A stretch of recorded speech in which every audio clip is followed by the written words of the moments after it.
매일 성경 묵상을 돕는 해설 가이드입니다. 안녕하세요. 묵상 코치입니다.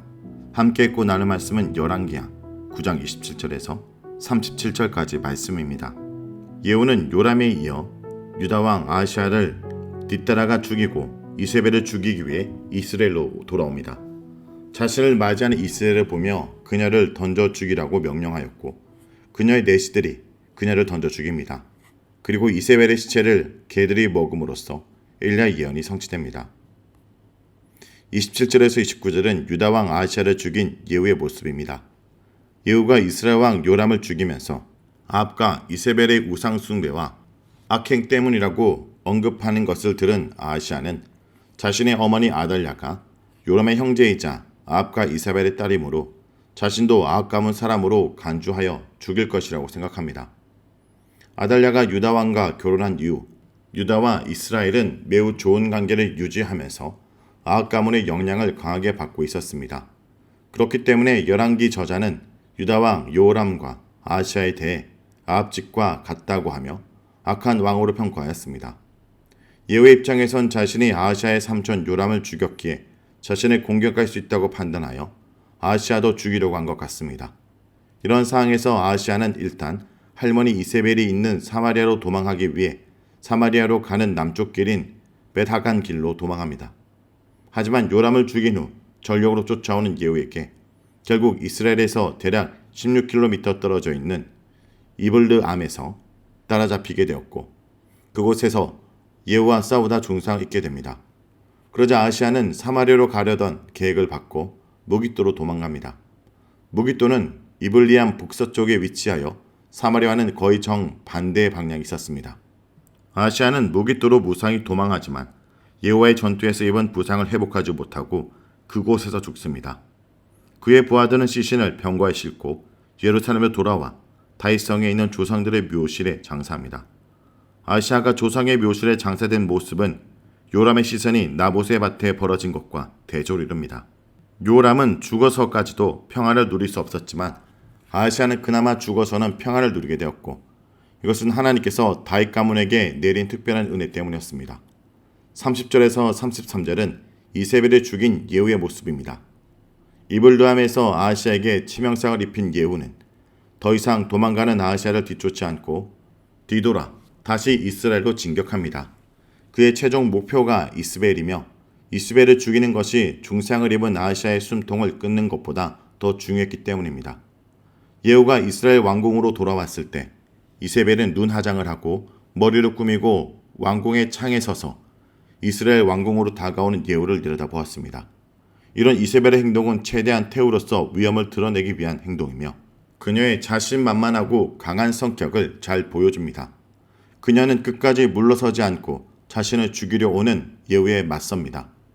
예후가 왕궁문으로 들어오자 그를 향하여 주인을 죽인 너 시므이여 평안하냐 묻습니다. 또다시 평안하냐는 질문이 등장합니다. 요람이 예후를 만날 때도 제일 먼저 한 질문이 평안하냐였습니다.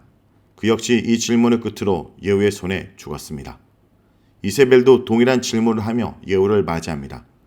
이것은 이 상황이 전혀 평안하지 않다는 것을 드러내는 반어적 표현입니다. 여기서 이세벨이 예후를 시므이로 불렸는데 시므리는 바사에게 방렬을 일으켰지만 겨우 7일 동안만 이스라엘의 왕위에 올랐다가 오므리가 반란을 일으키자 왕궁에서 불을 지르고 죽인 인물입니다. 이것은 오므리 왕조의 반란을 일으킨 예후의 운명이 오므리 왕조 반란으로 7이라는 짧은 시간 동안만 왕을 한 시므의 운명과 같을 것이라는 의미입니다. 이세벨은 이 이름을 통해 예후를 조롱하고 저주하고 있습니다. 이세벨의 목소리를 들은 예후는 이세벨의 말에 대답하는 대신 이세벨에 있는 창을 올려보며 자신의 편에 설 자가 누구냐고 묻습니다.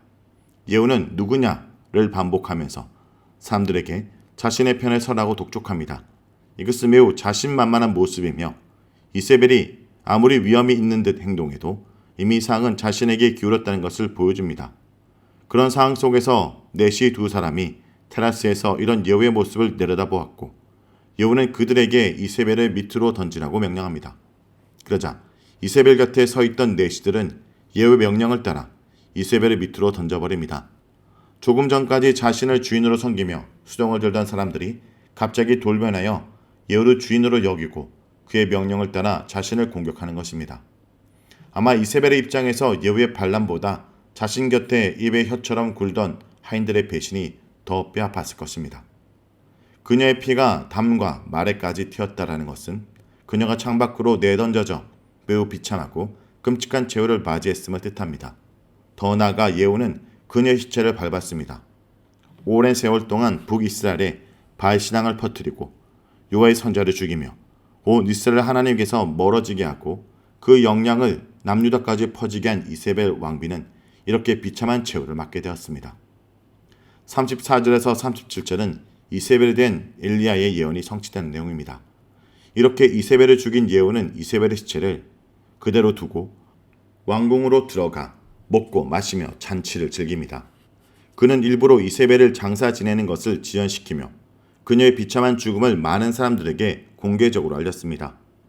어느 정도 시간이 흘러 잔치를 하던 중 예후는 갑자기 생각난 것처럼 이세벨을 장사 지내라고 명령합니다. 그는 이세벨을 저주받은 여자라 부르는데 이것은 하나님의 저주대로 처벌받은 여자라는 의미입니다. 저주받은 여자이지만 장사 지내주는 것은 그녀가 왕의 딸이기 때문이라고 합니다. 예후는 이세벨을 이스라엘의 왕비로 보지 않고 이방 나라의 공주로 부르며 경멸하고 있습니다. 예후의 명령을 받은 사람들이 이세벨을 장사하려고 이세벨의 시신을 찾았지만 그들은 2개골과 2발과 2손밖에 찾을 수 없었습니다. 예후가 먹고 마시며 잔치를 벌린 사이에 이세벨의 시신은 짐승들에 의해 훼손되고 유실되었던 것입니다. 이세벨은 죽은 후에도 시신이 먹히는 성경 역사상 가장 끔찍한 저주를 받은 죽음을 맞이했습니다. 사람들이 이 말을 예후에게 전하자 예후는 이런 이세벨의 최후가 여호와께서 엘리야를 통해 예언하신 말씀이 성취된 것이라 평가합니다. 이스라엘의 토지에서 개들이 이세벨의 살을 먹을 것이란 예언은 열왕기상 21장 33절에 나옵니다. 하지만 37절에서 그 시체가 이스라엘 토지에서 거름같이 밭에 있으리니 이것이 이세벨이라고 가르쳐 말하지 못하게 되리라 하셨느니라 라는 것은 예언에 없는 말이며 이것은 엘리야의 예언을 예후가 해석한 것으로 볼 수 있습니다. 즉 이세벨의 시신이 산산이 부서지고 없어져 이스라엘 땅에 거름처럼 흡수되고 이세벨의 흔적이 이스라엘에서 완전히 사라지게 될 것이라는 의미입니다. 예후는 개가 먹을 것이란 엘리야의 저주를 이세벨의 존재가 이스라엘 땅에서 완전히 사라지는 것으로 해석한 것입니다. 이것은 악인의 이름이 기억되지 않고 사라지는 벌을 받는 것과 같은 의미입니다. 이스라엘 역사상 가장 여호와를 대적하는 일에 앞장섰던 이국의 공주이며 철저한 바알 신봉자였던 이세벨은 여호와께서 내린 심판을 받고 역사상 가장 비참한 죽음을 맞게 되었습니다. 여호와의 대적은 시스라처럼 이세벨처럼 아합처럼 이렇게 하나님께 심판을 받습니다. 여기서 우리는 예후라는 인물이 상당히 단호한 성격의 인물이라는 것을 알 수 있습니다. 그는 여호와의 선택을 받은 이후 아합 가문의 사람들을 죽이는데 조금도 망설이거나 자비를 베풀지 않았습니다. 이런 예후의 성격이 하나님께서 아합 가문을 심판하는데 적합했기 때문에 그를 아합 가문의 심판자로 이스라엘 왕으로 부르신 것입니다. 하나님의 말씀은 빠짐없이 성취되었습니다. 개들이 이세벨을 먹었습니다.